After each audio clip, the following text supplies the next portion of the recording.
Bin ఉజ్రా రజలన్ గారు చెప్తున్నారు. మాకు ప్రవక్త సల్లల్లాహు అలైహి వసల్లం గారు మింబర్ని తయారు చేయమని సిద్ధపరచమని చెప్పారు. అప్పుడు మేము సిద్ధం చేసిన తర్వాత ప్రవక్త గారు మొట్టమొదటి అడుగు పెట్టగానే ఆమీన్ అన్నారు.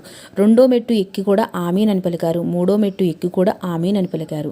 ఆయన ప్రసంగం అయిపోయి దిగిపోయిన తర్వాత మేమందరం వెళ్ళి అడిగాం, ఓ ప్రవక్త, ఎందుకు మీరు 3 సార్లు ఆమీన్ అని పలికారు అంటే ప్రవక్త గారు చెప్తున్నారు, దైవదూత జిబ్రయీల్ అలైహిస్సలాం గారు నా దగ్గరకు వచ్చారు. ఆయన అంటున్నారు, రంజాన్ మాసాన్ని పొంది కూడా తన పాప ప్రక్షాళనం చేసుకోలేకపోయిన వాడు నాశనమైపోతాడు అని శపించారు. దానికి నేను ఆమీన్ అన్నాను.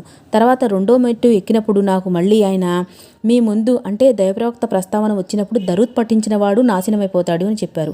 దానికి కూడా నేను ఆమీన్ అన్నాను. మూడో మెట్టు ఎక్కినప్పుడు ఆయన, తల్లిదండ్రులు లేక వారిలో ఏ ఒక్కరిని అయినా సేవించుకునే అవకాశం లభించినప్పటికీ వాళ్ళ సేవ చేసుకొని వాడు స్వర్గాన్ని పొందలేకపోయాడు, అతని కూడా నాశనమైపోవుగాక అని చెప్పారు. దానికి నేను ఆమీన్ అని పలికాను అని చెప్పారు.